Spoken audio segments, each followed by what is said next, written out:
Доброе пятничное утро. Это «Утро Якутии» на телеканале «Якутия-24». Екатерина Винокурова, Павел Танин. Приветствуем вас. Да, на календаре 9 сентября. Хочется начать этот эфир с фразы «Здравствуй, Якутск». Но мы поздороваемся не только с Якутском, мы поздороваемся со всеми нашими телезрителями. Это со уже всей республикой. Со всей республикой, конечно же. По традиции, сегодняшнее утро, как и все утро на нашем телеканале, в нашей передаче, будем встречать с полезной информацией, интересными какими-то новостями, да и просто пытаться зарядиться позитивом на сегодняшний день. Тем более, что полдела уже сделано. Сегодня последний рабочий день пятидневки, и как бы это уже радостных эмоций нам дает. Да, ну а мы хотим напомнить, что всю неделю мы приглашаем гостей в связи с праздником, который отметим в эти выходные, 390-летие города Якутска. Так, сегодня у нас в гостях будет Елена Соловьева, главный археолог города Якутска. Именно под ее руководством на территории города, столицы, были проведены археологические работы, во время которых были обнаружены интересные находки. Сегодня мы также узнаем из первых уст, что случилось далее и какова судьба найденных исторических артефактов. И еще с одним гостем поговорим о птицах, которые в это время улетают на юг. Узнаем, какие птицы остаются зимовать у нас в регионе, а какие покидают его до наступления тепла. Также поговорим о журавлях, ведь в это воскресенье орнитологи отмечают День защиты этой птицы. Ну а в конце нашего эфира узнаем, сколько лет исполнилось неофициальному гимну города Якутска «Здравствуй, Якутск», и вместе с вами споем эту песню в нашей студии. Ну а прежде чем эфир начнем, конечно же, хочется напомнить, что работаем мы в прямом эфире. У вас всегда есть возможность принять участие в этом эфире. Номер телефона видите на своем экране: 8 914 273 4488. Все какие-то приятные ваши новости, которыми хочется поделиться, отправляйте, конечно, кого-то поздравить, и по возможности все мы в эфире обязательно прочтем, тем более, что уже в эти выходные, мы всю неделю говорим, 11 сентября, День города Якутска, 390-летие отметим, и это почему бы не воспользоваться сегодняшней возможностью и не поздравить якутян от своего имени с наступающим праздником. Ну а далее ознакомимся с погодой на 9 сентября. Сегодня в центральных районах на 6 часов утра температура воздуха составила -1, плюс 4 градуса. В заречной группе 2,6 градусов тепла, в южных 0,7, в Вилюйской группе 7-10 градусов тепла, в Нижнеленских 0,5, в западных 7 и 10, в Колымо-Индигирской группе от 4 до 11 градусов. В Янских сегодня утром в Батагае-Лыте -6 и плюс 5 в Батагае, на северо-западе -2 и 4 градуса тепла. Температура воздуха в городе Якутске на 6 часов утра составила 4 градуса. Атмосферное давление 744 миллиметра ртутного столба, ветер южный 2 метра в секунду. А сегодня днем обещают небольшой дождь, ветер южный 3,8 метров в секунду, порывы до 8 и 13 метров в секунду. Температура воздуха днем составит 10-12 со знаком плюс. Интересно, ожидает ли сегодня жителей и гостей Якутска то, что происходило вчера? Когда летали не только... Улетали на юг не только птицы, скажем так. Но и дети, да? На самом деле это была шутка. Но некоторые вещи действительно летали, падали. Ну, на самом деле достаточно опасная ситуация. Да. Природа — дело такое. Ну, а сегодняшний эфир уже вот прямо сейчас мы начнем с чего? Правильно, с чего утро лучше всего начинать, чтобы день задался? Ну, с завтрака, конечно. Вкусной еды, правильно, поэтому давайте вместе с вами его постараемся приготовить. Доброе утро. В эфире рубрика «Вкусный полезный завтрак». Сегодня для вас я буду готовить фирменный шефский завтрак от Николаса. Что для этого входит? Для этого входит 3 яйца, помидоры черри, лимон, маринованная форель нашего приготовления, Филадельфия, шпинат, руккола и, конечно, авокадо, который все заправляется бальзамическим соусом. Сейчас я вам покажу, как это выглядит и как это готовится. Поехали. Для этого мы используем 3 яйца для омлета. Добавляем соль. по вкусу. И хорошенько взбалтываем. Готовую однородную массу мы выкладываем на нагретую, разогретую нашу сковородочку.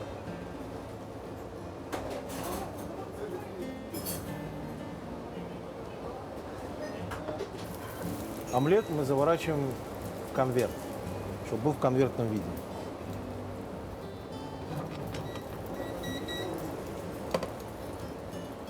Вот такой пышный получается у нас омлет. Пока омлет наш будет доходить до пекаться, мы выставим еще одну сковородку и для шеф-завтрака будем обжаривать креветки. Креветки нужно немного присолить, чтобы придать им вкус. Креветки готовятся по времени где-то минуты 2. Сильно пережаривать не надо, чтобы они были более открытые, вкусные, ароматные. Все ингредиенты наши пожарены. Теперь мы займемся сборкой именно фирменного шеф-завтрака. Что для этого нужно? Для этого мы будем использовать круглую тарелку, в которую мы выложим наш готовый обжаренный тостерный хлеб. Будем использовать шпинат. Также используем помидоры черри. Украсим мы это все рукколой. Заправим это все бальзамическим кремом. Для этого мы еще и будем использовать сыр Филадельфия. Выкладывается она посередину. Наш фирменный маринованная форель нашего личного приготовления, которую мы выложим сверху. И наши жареные креветки мы выложим сверху.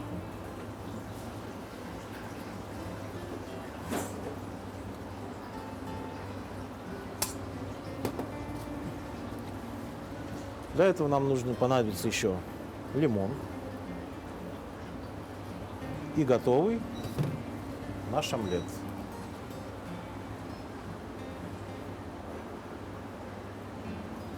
И еще мы добавляем сюда авокадо, который придаст этому завтраку вкусность.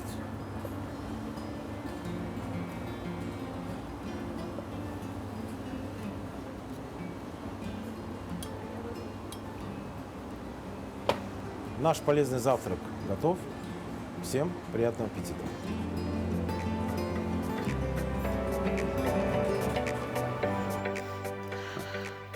Ну, а тем временем осень, это Вкусно пора все миграции. очень выглядело, Очень да, вкусно, тем да. не менее мы возвращаемся к эфиру. Подобрали слюни. Осень – это пора миграции ряда перелетных птиц в теплые края. С началом этого месяца на небе можно наблюдать не только летающие самолеты, но и стаю птиц, покидающих территорию Якутии. Напомним, большинство перелетных птиц зимуют в Африке и на Юге Европы. юге Европы. Да. Также Иногда в на Азии. юге Азии, да. На самом деле очень много где зимуют наши птицы, как раз таки об этом и о предстоящем дне журавле, который пройдет в эти выходные. Мы поговорим с нашей гостьей. Это Мария Владимирцева, орнитолог, специалист по птицам. Мария, доброе утро. Доброе утро. Вот. Какие птицы в этом месяце начинают покидать территорию Якутии, ну, куда в основном отправляются зимовать все-таки? Ну, вообще, сентябрь – это такой месяц наиболее интенсивной миграции птиц. И мы можем наблюдать миграцию в конце сентября. Летят такие птицы, как вначале летят, значит, в начале месяца у нас наблюдается миграция речных уток, а последними летят нырковые утки, затем гуси наши белолобые и гуменники тундровые. И в конце сентября, это происходит в первой декаде октября, мы также наблюдаем миграцию нашего всеми любимого стерха, тундрового журавля. Вот. А что касается стран, где, куда летят на зимовку Мгм. наши птицы, то в большинстве, для подавляющего большинства видов это страны Юго-Восточной Азии. Но также, как вы правильно заметили, некоторые птицы также у нас и Африки Мгм. достигают на зимовках, и летят также и в Австралию, и также Европу. часть птиц в Европу также могут прилететь наши, но многие виды летят в Северную Америку, Даже то так. есть перелетая через Берингов пролив. Так И- интересно, да? Да. Ага. да. А вот Мгм. интересно, есть какие-то подсчеты, за какое время, за сколько вообще дней долетают птицы, да, ну, скажем, до той же Африки, с нашей Якутии? Такие сведения помогают получить прежде всего результаты Мгм. спутникового слежения, Мгм. которое сейчас стало очень популярным. Но если мы будем говорить о нашем стерхе, которому посвящено очень много таких Мгм. исследований, то здесь наблюдается такой момент, что, значит, эта птица должна отдыхать каждую ночь. То есть Так. останавливаться, ночевать. А, Поэтому то есть летит достаточно долго. А на некоторых местах остановок они останавливаются на несколько дней. Мгм. И на некоторых так называемых традиционных местах зимовки, например, на северо-востоке Китая, в заповеднике, на охраняемой территории Мамагэ называется, там они, значит, останавливаются даже на 1,5 месяца могут оставаться перед тем, как прилететь на конечную территорию зимовки есть в Китае. Похоже в Китае, немножко да. на такое автопутешествие даже. Да, но если мы будем говорить о куликах, то вот здесь все очень интересно. Здесь птица может лететь без остановки в течение нескольких суток, вплоть до 8 суток, без перерыва. То есть птица в это время не останавливается на отдых вообще. Просто летит, летит, Просто летит. летит. Вот техника так не может. Мария, вынуждены вас прервать. Сейчас Мгм. перейдем на небольшую короткую паузу, после которой вернемся и Хорошо. продолжим говорить про Обязательно. миграцию птиц. Хорошо.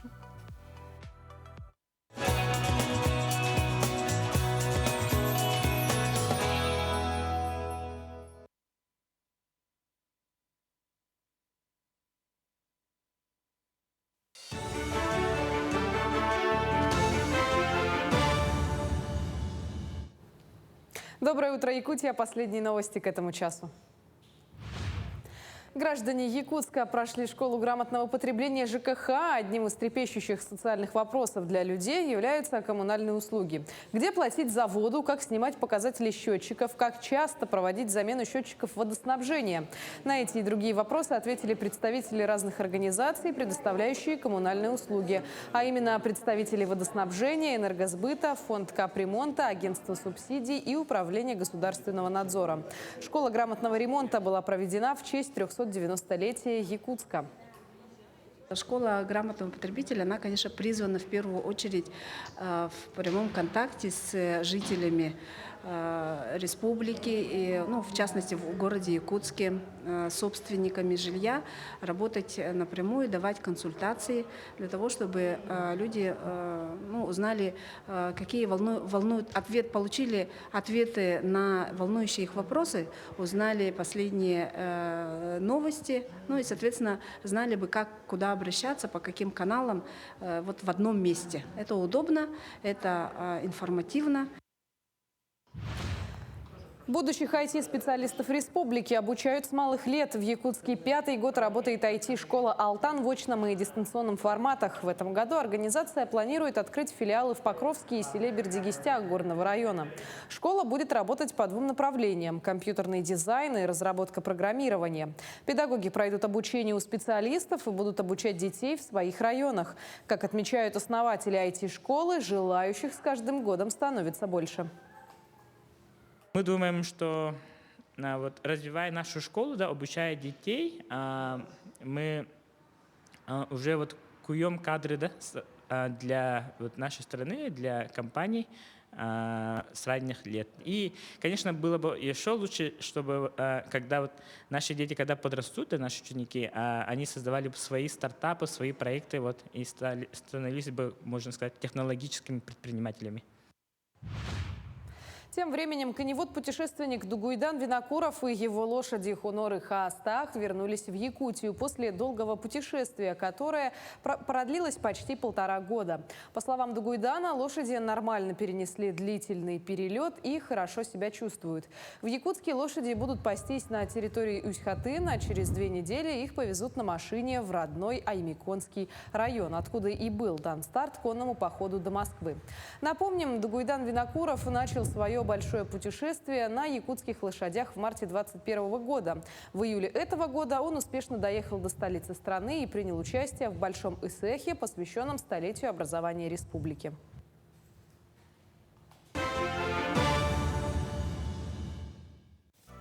Это «Утро Якутии». Перед нашим перерывом мы начали обсуждать вопрос миграции птиц. В гостях у нас орнитолог Мария Владимирцева. Мария, ну, мы рассказали о тех, кто улетает, куда улетает, как они это делают, а кто остается-то, потому что явно, что не все покидают наши края. Остаются те птицы, которые в процессе эволюции приспособились, то есть развили у себя такие адаптивные способности, как существование в низких наших температурах и также возможность добывать корм в таких суровых условиях. Это тетеревинные птицы, это совы, это синициевые, такие птицы, как кукша, ворон. Ну и, естественно, такие синантропы, это как домовый воробей, например. Ну, то есть они просто получают вот это все укрытие и пищу от человека. То есть они ловят таким образом выгоду, значит, от пребывания вблизи человека. Ну, таких видов достаточно много, но вот воробьи, они даже перестали у нас улетать куда. Раньше улетали, мне казалось, они всегда оставались. Мне тоже казалось, что они всегда есть. В процессе эволюции когда-то такая мелкая птица, по имени которой назван вот воробьеобразная целая большая группа птиц. В общем, они, конечно, должны были улетать. Мария, ну мы вот уже сказали, что журавли у нас все-таки мигрируют, да? А в это воскресенье, если я не ошибаюсь, 11 сентября будет отмечаться День журавля. Вот как собираются отметить орнитологи этот праздник, какие мероприятия запланированы? А журавли уже у нас улетели, да? Журавли у нас, значит, активно участвовали в предотлетных скоплениях и уже начали улетать. Серые журавли, черные журавли, которые обитают в таежной зоне. А пролет стерха мы все еще ожидаем. Интенсивный пролет стерха. На Среднем Алдане уже наблюдали несколько стай стерха тоже. Они полетели довольно рано, но это вот молодые, скорее всего, птицы, которые не имеют птенцов. А основная масса этого вида, белого журавля стерха, они все-таки должны полететь у нас, как обычно, в конце сентября и в первой декаде октября. А что касается Дня журавля, который был инициирован рабочей группой по журавлям Евразии, и который рекомендует отмечать этот праздник, не привязываясь к определенной дате, ну, можно отмечать, они говорят, вообще в течение всего периода осенней миграции. То есть мы прощаемся с журавлями весь сентябрь, да, в и октябре. очень символично в этот да, месяце, можно даже в ноябре, когда они уже прилетели вот в Китай у нас, можно и тогда, в принципе, отмечать День журавля, это не поздно. Ну, поскольку у нас День города, то почему бы нам не отметить День журавля в этот день? Но мы начнем 10 числа, в субботу, в Ортодайду в зоопарке в нашем любимом. в 2 часа приглашаем всех желающих. Будет, наверное, не очень хорошая погода, но будет очень весело. Вы сможете поучаствовать и во флешмобе, и мультфильм о стерхе посмотреть, и послушать лекцию специалиста, и поиграть в разные игры, но будет весело. И 11 числа в парке культуры и отдыха мы продолжим. То есть Ну и 2 можно- дня да. будет отмечаться. 2 дня Ну, можно будет даже отмечаться. понаблюдать за журавлями, которые как раз-таки являются обитателями зоопарка Артедайду. Можно понаблюдать за журавлями, да, можно, там будет акция флешмоба на фоне вот этих журавлей, выполнить эту акцию, присоединиться к ней, вернее. Мгм. Мария, спасибо большое. Спасибо. Сегодня много узнали про птиц. Да, Очень интересно. много что самое интересного и много нового. Да. Спасибо. Ну а на очереди у нас рубрика наша постоянная, даты и события, что в этот день стоит делать и не стоит, и что нового происходит, и что осталось в истории. Узнаем прямо сейчас. На календаре 9 сентября. Сегодня отмечают День школьных фотографий, День венского шницеля, День плюшевого мишки, Всероссийский день лука, День изобретения новых привычек, Всемирный день красоты, День дизайнера-графика. По народному календарю в эту дату чтут память Пимена Великого, Пимена Палестинского, иеромонаха Кукшу и мученицу Анфису Новую. Этот день посвящают сбору ягод рябины и калины. Женщины развешивают гроздья ягод под крышей дома. Из них готовят десерты, используют в народной медицине. Если ягод рябины мало, то осень будет засушливой, а если много – дождливой и холодной. События в этот день. В России издан указ об автономии университетов и их праве выбирать ректоров. В Петербурге было создано Императорское российское военно-историческое общество. Русский военный летчик Петр Нестеров впервые выполнил фигуру сложного пилотажа «Мертвая петля» в 1913 году. В этот день основана американская телекомпания NBC. Группа Rolling Stones в 4-й раз заняла первую строчку британского хит-парада с песней «Satisfaction». Начат выпуск автомобилей ВАЗ-2101 «Жигули». В Москве в колонном зале Дома Союзов открылся безлимитный поединок до 6 побед за мировую шахматную корону между чемпионом мира Анатолием Карповым и претендентом Гарри Каспаровым. Затянувшийся матч был прерван при счете 5-3 в пользу Карпова, но последние 3 победы одержал Каспаров. В этот день родились Арман Жан Дюплесси, кардинал Ришелье, французский государственный деятель, кардинал Римско-католической церкви.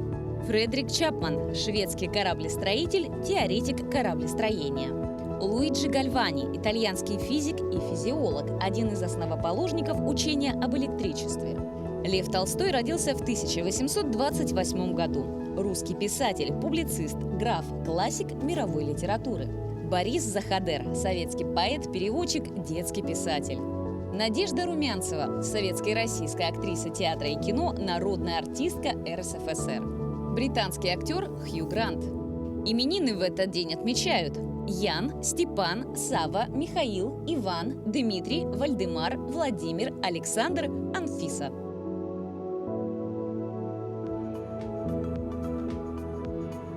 Ну а всю неделю мы медленно, но верно двигаемся к знаменательной дате 390-летия нашей любимой столицы, города Якутска. Ну а город — это же в первую очередь люди, их история, отношения, желания и стремления. Якутску жителями вообще сильно повезло. Люди здесь сердечные, щедрые и активные. Своими поступками они меняют город к лучшему, сами того даже не осознавая. А как известно, хороший пример заразителен. У стойки номер 3 начинается посадка по маршруту 109 Якутск, Жатай-Захаровка. Инна Лисанги проживает в Якутске с 1973 года. В следующем году будет 50 лет с тех пор, как родители перевезли ее маленькую в столицу Якутии. Признается, что несколько раз пыталась переехать, но всегда тянула обратно в родной Якутск. Я поняла, что я люблю этот город. Пусть вот он такой. Он был деревянным, когда я полюбила его еще в 70-х, 80-х годах. А сейчас-то он стал вообще неузнаваем. При мне строился оперный театр. Это любимое место. И когда я сейчас прохожу там, я всегда вспоминаю деревянное, что стояло. Там поликлиника, 17-я школа. Все было, и я люблю этот район. Супруг у меня сам с Алдана, родом из Алдана, он родился там. Познакомились здесь, в Якутске. И вот уже 30 лет в этом году. За что я люблю Якутск? Вот за его климат. Я жила, когда мы уезжали в теплых, но я не смогла. За наших людей. Люди – это самое главное. Якутии. Вот где бы я ни встречала, но у нас на севере самые красивые, самые верные, открытые люди. Люди настолько любят Якутск, что выражают свою любовь по-разному. Так, одна из столичных семей назвала своего сына в честь родного города. Якутску всего 6 месяцев. Родился в знаменательный год, столетие со дня образования Якутской АССР и 390-летия города. Когда только забеременела, муж сразу сказал, если будет мальчик, то будет Якутск, и все. И это была его идея. И я не стала даже против ничего говорить ему. А какие-то вариантов больше нет? Нет, вообще не было. Сопротивлялись, да? Нет, нет. А как-то, может быть, уменьшительно, ласкательно называется? Мы его называем сынишка, а наша бабушка и тети ЯКТ.ру. Сразу на бабушку, да? Как будто я виновата, да? Я думаю, что сейчас имена очень такие разнообразные и очень современные. Я думаю, Якутск у нас, наверное, будет очень большим человеком. Надеемся. Вот, поэтому у него имя такое большое. А мы желаем Якутску с достоинством нести в мир свое имя и творить большие добрые дела. В этих краях нас погода не радует. О нем слагают легенды, посвящают ему стихи и пишут музыку. Здесь создают уникальные произведения искусства, снимают фильмы и просто живут, влюбляются и передают любовь к родному городу своим детям. Сколько бы жизнь не меняла сюжеты, сердцем, Якутск, я буду с тобой. Катерина Винокурова, Григорий Николаев, Якутск. Мы напоминаем, что работаем в прямом эфире с 7 до 8 утра. И очень часто нас смотрят в повторе. Именно поэтому и по этой причине сообщения к нам приходят поздно. Но, тем не менее, мы все равно зачитаем. Сообщение пришло нам вчера. Поздравляет любимую внучку Алию от всей души с днем рождения. Тебе сегодня уже 2 годика. Расти большой умничкой на радость родителям. Здорово, и пусть у тебя все будет хорошо. Счастливого тебе детства. Мы тебя очень любим. С наилучшими пожеланиями бабушка Надежда, дедушка Гаврил из села Найба-Булунского Улуса. И вот фотографию они тоже прикрепили. Мы тебя тоже поздравляем. Наша маленькая телезрительница. Ну а мы продолжаем говорить про наш город-юбиляр, 390 лет выходные. Якутск вообще удивительный город. Те, кто здесь живет и жил когда-то, отмечают удивительную, ни на что не похожую атмосферу. Это связано не только с особенным климатом, но и с тем духом, который царит здесь. Это и люди, и их отношения, традиции, бережно хранимые на протяжении веков. Всю неделю мы рассказывали вам об интересных фактах из истории Якутска. Ну, а сегодня тоже несколько малоизвестных фактов о нашей столице, которые, надеемся, будут вам любопытны.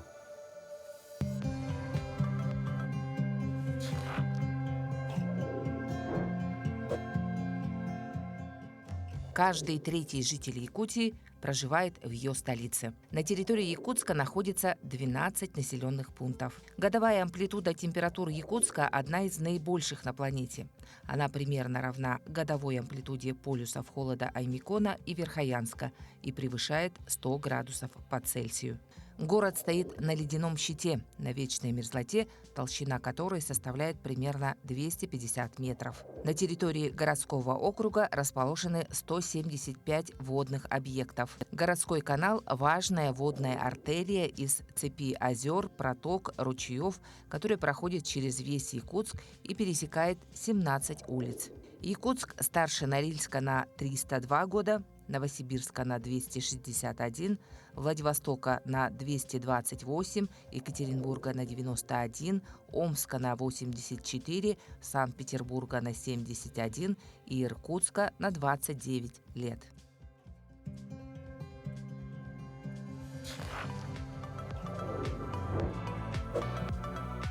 А если спросить у горожан и гостей столицы, что является символом Якутска, многие скажут, что это башня старинного острога. Действительно, его изображение присутствует везде, где упоминается город Якутск. О непростой истории этого исторического сооружения и новых находках, связанных с башней, расскажет Туяра Филиппова.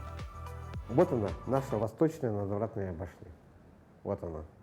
То есть, чтобы пройти. И самое главное, нужно понимать, да, очень многие вот у нас, так сказать, пытаются говорить о том, что Острог – это место заточения противников там, царского режима, там все остальное. Но значение слова «острог» в 17 веке это было абсолютно другое. То есть это оборонительное сооружение, а слово «острая» – тыновая стена. Поэтому «острог». Александр Дьяконов расставляет макет якутского острога, на днях полученный после реставрации. В День города якутяне смогут вновь увидеть не только его, но и посетить саму башню и окунуться в увлекательный рассказ о непростой судьбе символа города Якутска. А история башни была действительно драматичной. Сохранившаяся башня простояла до конца 70-х годов прошлого века на месте современной площади Дружбы. И когда она практически развалилась, из уцелевших бревен ученые во главе с архитектором Александром Аполовниковым отреставрировали и таким образом сохранили ее для потомков. Но в 2002 году в результате пожара уникальный исторический памятник сгорел дотла. Благодаря тому, что Александр Викторович Аполовников оставил всю проектную реставрационную документацию здесь, в Якутске. И вот на основе вот этих вот обмерных чертежей, его документации, она, собственно, была воссоздана. Именно как города, все-таки вот символ, историк, архитектурный символ нашего города, это вот мы здесь находимся. В старом городе можно увидеть еще одну башню, внешне очень похожую на ту, что стоит на улице Кирова. Но, как утверждают специалисты, она и многие другие новоделы ничего общего не имеют с исторической копией. Те башни – это просто копии, похожи на это, но не более того. То есть реальная, будем так говорить, копия надвратной башни Якутского острога – это только вот это. Все остальное просто, они похожи внешне. Согласись, что сегодня и в Намском Улусе сделано, и в Ортода идут, все башни похожи, так сказать, на это все. Но вот важно то, что мы в прошлом году нашли документы, и мы их сейчас показываем, о том, что сохранение этой башни было очень много приложено усилий и очень большое количество людей. И когда мы нашли документы, подтверждающие то, что вплоть до царя Николая II дошло сохранение нашей надвратной башни, для нас это был, конечно, такой культурный шок и, будем так говорить, какая-то гордость. Еще одной гордостью для общества по сохранению памятников стало обнаружение недавно в фондах Иркутского музея изобразительного искусства полного описания иконы, которая должна была находиться на навесной часовне. Так называется балкон, который мы видим снаружи башни. Это, естественно, не натуральное, не старинное, это современное. Но важно, что она есть, что она будет. И вот в субботу в 10 утра мы проведем молебен, то есть владыка уже благословил нас на это дело, будет отец Иоанн, и мы проведем освящение этой иконы и водрузим ее на то вот исконное место, вот здесь под козырек этого треугольника. То есть все люди, которые прибывали в Якутский острог, да, они ехали там не один месяц, там из Санкт-Петербурга или откуда-то, и вот подъезжая к городу, вот первая их икона вот именно это встречала. Интерес к истории в последние годы растет, и это отрадно. Многие предприниматели, частные коллекционеры стремятся сохранить предметы старины, исторические ценности. Главное, как говорят историки и краеведы, чтобы история родного края продолжала изучаться, открывались все новые страницы и бережно передавалось все то, что удалось сохранить. Будет то поколение, которое тоже будет похожими на нас, и я надеюсь на это, и которые будут также бережно относиться к своей истории своего города. Туяра Филиппова, Павел Пахомов, Семен Афанасьев, Якутск.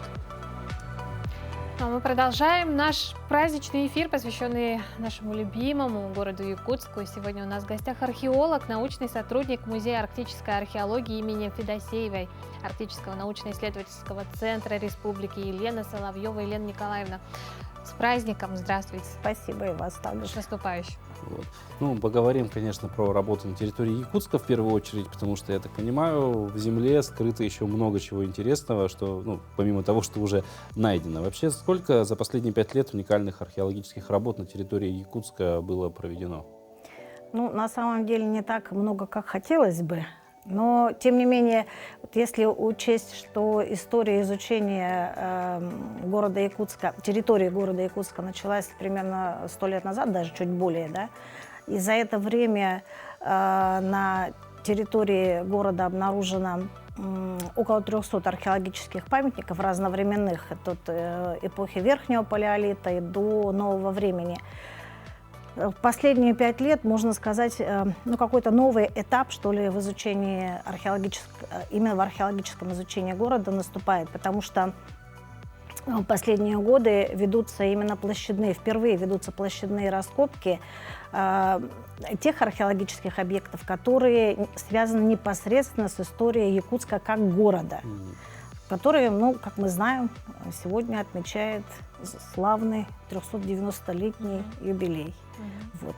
Ну, известно бульвар Учителя, на улице Ярославского мы работали, и Тихвинский погост, вот такие, пожалуй, самые знаковые. Вот, и если говорить как раз-таки о бульваре Учителя, да, конкретно вот что там было найдено, это были монеты 17 века, Фрагменты керамики, которые раньше... Ну, не только. На самом деле была собрана очень большая интересная коллекция, представительная коллекция, которая очень хорошо иллюстрирует материальную культуру, быт, духовную жизнь горожан 17-го, 19-го, начала 20 веков. На сегодняшний день коллекции хранятся, насколько я знаю, в 2 местах. Это в Институте гуманитарных исследований, потому что, когда мы начинали исследование этого объекта, я вот работала тогда в институте именно в ИГИ, и часть коллекции находится в фондах Музея истории города Якутска, и, насколько я знаю, она периодически экспонируется в тематических выставках музея. Также вот нам известно, что проводились раскопки и на территории городского парка, и на территории областной больницы. Какие-то вот там находки тоже были произведены? Ну, на самом деле, к нашему сожалению, раскопки там не проводились. Для того, чтобы обнаружить объект археологического наследия, специалистам не обязательно проводить именно раскопки. Можно это сделать в результате подъемных сборов. И мы действительно в этом году со студентами прошлись по территории городского парка и выявили 2 новых объекта, которые мы предварительно отнесли к эпохе позднего неолита. Это примерно 3-е тысячелетие до нашей эры. То есть вот в то время городская территория, она, в общем-то, была уже обитаема. Ну и как вы уже сказали ранее, да, исторические погосты были найдены на площади, на проспекте Ленина. Да. Это, пожалуй, самый большой сюрприз и такая приятная, скажем, неожиданность. Его нашли, да? Но мы обнаружили 5 разрушенных погребений, в том числе одно погребение младенца в колоде и 2 коллективных перезахоронения, которые, вероятно, были выполнены в 60-е годы в период строительства городского коллектора. Тогда вот, видимо, большое количество погребений было разрушено, и для них была выкопана яма, и как братскую могилу они были туда уложены, аккуратно уложены. Но для нас это очень интересный антропологический материал, который позволит в будущем сделать интересное заключение о каких-то палеопатологических проблемах со здоровьем горожан того времени. Что интересно, в ходе камеральной обработки, например, были обнаружены кости, ну, как вот, может быть, немножко так грубовато прозвучит, но пораженные сифилисом. Прям вот конкретно череп изъеденный кавернами, кости, вероятно, человек, которому они принадлежали перед своей кончиной, ну, видимо, не передвигался уже настолько. Это вот тяжелый. Как раз на проспекте? Да, это на проспекте Ленина. А сегодня вот судьба вот этих захоронений? Сейчас эта коллекция находится в фондах нашего музея, и мы очень ждем, что дойдет очередь и антропологи займутся этой коллекцией, но пока у нас такой возможности нет, потому что, ну, это удовольствие достаточно дорогое, и пока вот мы занимаемся поиском средств для того, чтобы пригласить специалистов из Москвы, чтобы они дали нам такое компетентное заключение, ну, и дали такую гендерную, полувозрастную характеристику найденных останков, и вот заключение именно о причинах смерти, ну и патологических заболеваниях, которыми болели горожане это время. Как нам кажется, это одно из самых ранних погребений на территории города, и это либо начало 18 века, либо даже конец 17 века. Ну, да. Очень интересный материал, да. Не близко, скажем так, по времени. Но этим летом вы вроде как большую работу проводили на территории села Хатас. Что там было обнаружено? Ну, вот летний сезон для археологов – это очень такой уникальный период. У нас в это время проводятся как плановые археологические исследования, так и совершенно незапланированные. Да? Я говорю, в этом какая-то у нас определенная диалектика, что ли, заключена. С одной стороны, в ходе строительных работ уничтожаются памятники археологического наследия, с другой стороны, иногда они позволяют выявить эти объекты. И действительно, вот пару дней назад мы закончили раскопки на территории поселка Хатас на юго-восточной окраине. Там в процессе рытья траншеи для укладки газовой трубы был разрушен ранее известный погост, который датировался второй половиной 19-го, начала 20 века. И эта же траншея зацепила ранее неизвестный погост. И, ну, казалось бы, поздние памятники, но без сюрпризов, в общем-то, и здесь не обошлось. Мы нашли очень интересное погребение, женское погребение. К сожалению, оно было частично разрушено траншеей. И в этом погребении проявился, знаете, вот своего рода религиозный синкретизм. Это когда традиции, погребальные традиции, языческие традиции якутов сочетаются с христианскими традициями. То есть женщина была погребена с традиционным якутским обрядом, сопровождение с глиняным сосудом, с тризной, углями. И в то же время она была покрыта тонким, видимо, церковным саваном, фрагменты которого сохранились. И в руках, в очень такой красивой, расшитой бисером рукавицы, ровдужной рукавицы утюг, у нее в руке была церковная свеча. Вот такой очень интересный. О чем это говорит? Но это говорит, что это, скорее всего, женщина была одной из первых якуток-христианок, которая приняла христианство. И она была в очень такой дорогой одежде, которая хорошо сохранилась. Ровдужная шуба с меховым подбоем, гривна. Это говорит о том, что это статусная женщина, непростая, да.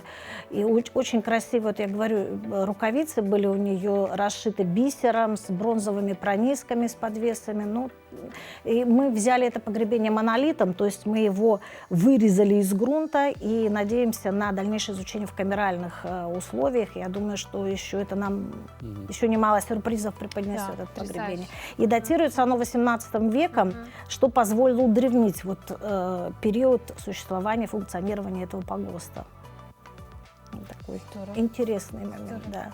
Ну и завершая нашу беседу, хотелось бы услышать все-таки, кто вместе с вами всем вот этим занимается, ваша команда, кто работает на раскопках. Кого бы вы хотели отблагодарить, ну и поздравить, возможно, да? Ну, я, конечно, помощников, если вы имеете в виду наше подрастающее поколение, не так много, как хотелось бы на самом деле. Но в археологии случайных людей не бывает. Да? Вот, полевой сезон – это своего рода сито, которое отсеивает, скажем так, зерна от плевел, и остаются люди, которые действительно прошли боевое крещение полем. На сегодняшний день вот, ну, лично у меня, можно сказать, 3 таких помощника. Могу озвучить их имена. Это прошу прощения, Артем Иванов, Валерий Хлопков и Константин Старков. Вот с ними мы как раз и работали на территории хатасского наследия. А всего хорошего хочу пожелать, ну, всем хорошим людям, которым так или иначе приходилось как-то пересекаться по жизни. И, пользуясь эфиром, хочу пожелать, поздравить горожан с приближающимся Днем города, с этим славным юбилеем. И хочу пожелать вам бережно, с любовью относиться к истории родного города и всегда помнить, что археология под ногами, внимательно под ноги смотреть. Елена Николаевна, спасибо вам огромное за участие в нашем эфире, Мы за также такой вас с наступающим интересный праздником разговор, и всегда рады поздравляем. видеть и узнавать что-то новое. Спасибо за вашу работу и с наступающим праздником. Спасибо за интерес, который вы к нам проявляете. Спасибо. Ну а далее передаем слово нашим коллегам Из информационной службы.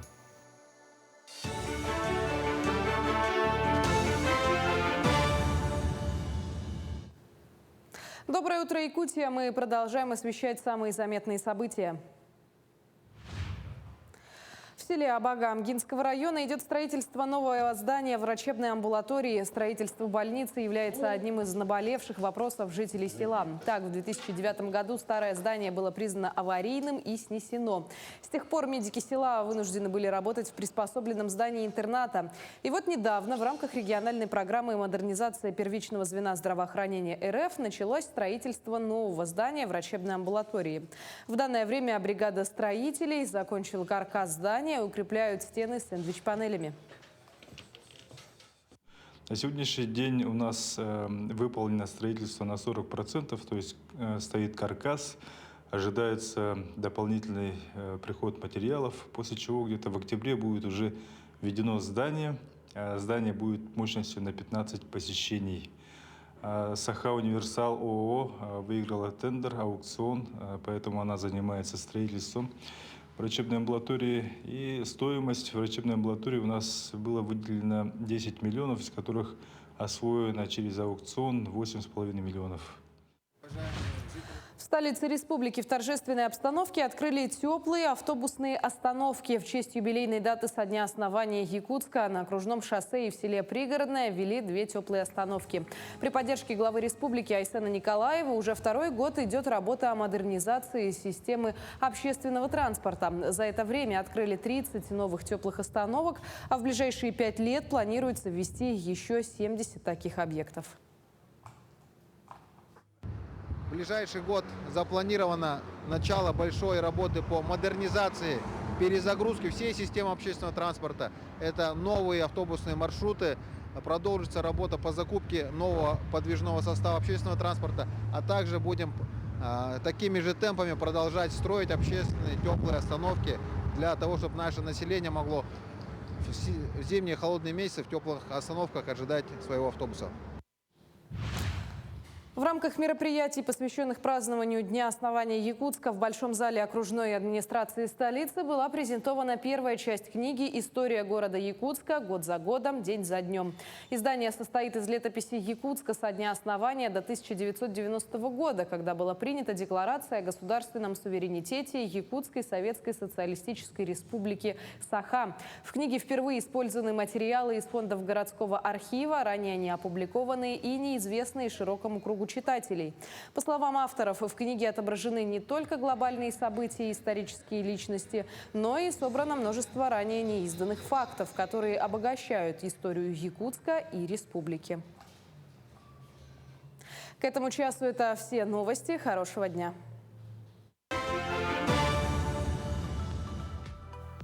Ну вот такое у нас сегодня утром, и вот так как-то динамично оно, мне кажется, прошло, быстро достаточно, но это еще не повод расслабляться, впереди целый рабочий день, хотя с улыбкой мы его точно проведем. Паш, знаешь, какую песню в народе в Якутске считают неофициальным гимном города? Ну, по идее, да, это же «Здравствуй, Якутск». Да, вот. Совершенно верно. По словам Саины, песня родилась в 1996 году, в знаковый год для Якутии. Наверное, многие помнят, что выборы первого президента республики прошли именно в декабре 1996-го. Также в этом году певица, тогда еще Екатерина Савина, взяла себе сценическое имя Саина. Как она отмечает, композиция родилась в ноябре 1996-го в студии звукозаписи «Солитутти» для конкурса «Якутск-97». Да, ее автор Александр Балазнев и Николай Гринько. Песня впервые была исполнена в январе в ДК имени Гагарина и выиграла конкурс, стала главным хитом года. Тогда же жители Якутска выучили ее наизусть. Она исполнялась на стадионе, площадях, также стала песней года на республиканской премии «Золотой олень». В 1997 году вышел альбом Саины «Здравствуй, Якутск». В 2002 году режиссер Алексей Татаринов снял клип на легендарную песню. Город сегодня совсем другой. Этой крыши, к примеру, которая в клипе давно нет, у этой песни сегодня своя отдельная и очень интересная история, вспоминает певица. Ну, а сегодня мы хотим в честь, конечно же, Дня города наступающего всех поздравить жителей и гостей столицы. Да, и вместе снова услышать, спеть эту песню. Любимый наш город, с днем рождения. Здравствуй, Якутск.